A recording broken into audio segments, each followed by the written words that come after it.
Bonjour à toutes et à tous. Dans cette partie-là, on va apprendre à multiplier des fractions. On va essayer de voir un petit peu les différents outils que vous pouvez utiliser et les différents types de problèmes que vous pouvez avoir et les prolongements qu'il y a avec la multiplication des fractions. Alors, comment multiplier deux fractions? En réalité, vous le savez presque déjà parce que quand vous étiez en sixième, vous vous rappelez quand vous aviez deux fractions, enfin quand vous aviez une fraction, vous aviez le droit de multiplier numérateur et dénominateur par un même nombre et les fractions restaient égales. Si par exemple on avait 2 cinquièmes, on pouvait, si on le désirait, multiplier numérateur et dénominateur par 7 et on obtenait une nouvelle fraction, 14 sur 5 fois 7, 35, et les deux fractions 2 cinquièmes et 14 sur 35 étaient égales.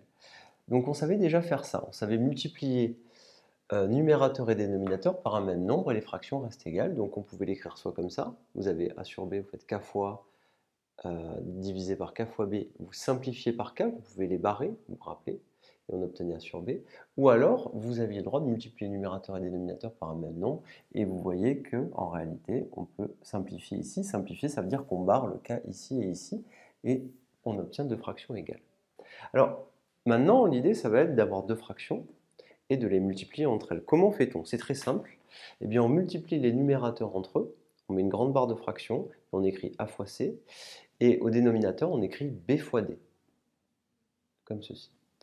Une fois que ceci est fait, eh bien, on peut par exemple immédiatement faire ce premier exercice, qui est là, et en application, 3 huitièmes multiplié par 1 cinquième, qu'est-ce que je vais faire? Je vais faire 3 fois 1 divisé par 8 fois 5.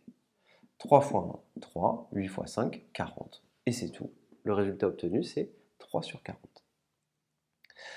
Exactement de la même manière, on pourra calculer celui-ci et celui-ci. Cependant, on va avoir des astuces pour simplifier, des astuces de simplification. Alors, je vais le détailler maintenant parce que, vous voyez, on va en même temps utiliser ceci. C'est-à-dire, on va apprendre à utiliser ceci et ceci en même temps. Évidemment, si on voulait faire cet exercice-là, sans réfléchir, qu'est-ce qu'on pourrait écrire? On écrirait 5 fois 12 divisé par 36 fois 7. Et il faudrait calculer ces quantités. 5 fois 12, 60. 36 fois 7, je vous laisse faire le calcul, c'est relativement complexe à faire de tête. Donc on va avoir une idée qui consiste à simplifier. Alors on va le faire ensemble. L'idée est la suivante. Regardez, 12, c'est en réalité 4 fois 3. 36, c'est en réalité 6 fois 6. Et là, je recopie le 7. Regardez ce qu'on obtient immédiatement. 36, je l'ai écrit 6 fois 6. 12, je l'ai écrit 4 fois 3. Je m'aperçois à nouveau que je peux faire de nouvelles simplifications. Et très rapidement. Le 3, il peut se simplifier avec le 6. Pourquoi? Parce que 6, ce n'est autre que 3 fois 2. Alors, on va le faire plus précisément. On va dire que c'est 5 fois 4 fois 3. Le 6, on va dire que c'est 3 fois 2. Le 6 qui est ici, on va à nouveau l'écrire 3 fois 2. Et le 7, on va le laisser ici. Mais le 4 qui est là, on pourrait aussi l'écrire 2 fois 2, sans difficulté.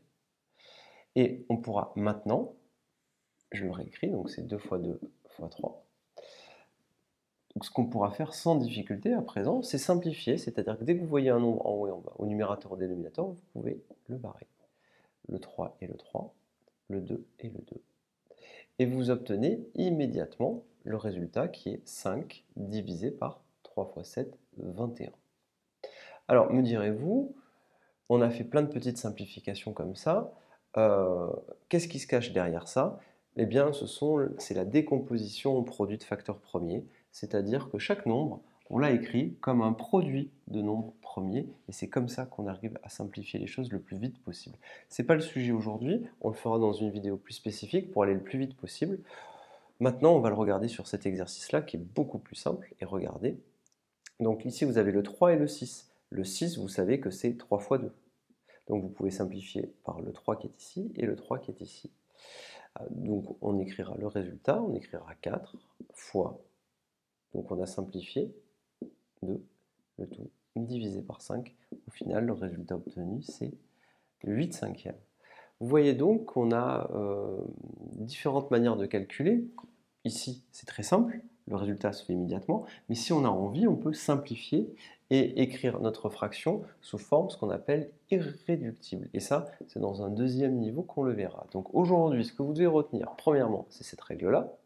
Deuxièmement, il faut arriver à faire le calcul comme ceci. Et si vous arrivez à simplifier, comme on l'a fait ici, c'est mieux parce que la fraction que vous obtenez, elle est écrite sous forme irréductible, on ne peut plus la simplifier, ce n'est plus possible parce que souvent on va vous demander de simplifier. Voilà pour tout, donc en première lecture, vous apprenez ça et ça, et en deuxième lecture, vous essayez d'apprendre à simplifier des fractions, mais on fera des vidéos sur ça pour simplifier et aller au plus vite. Je vous remercie.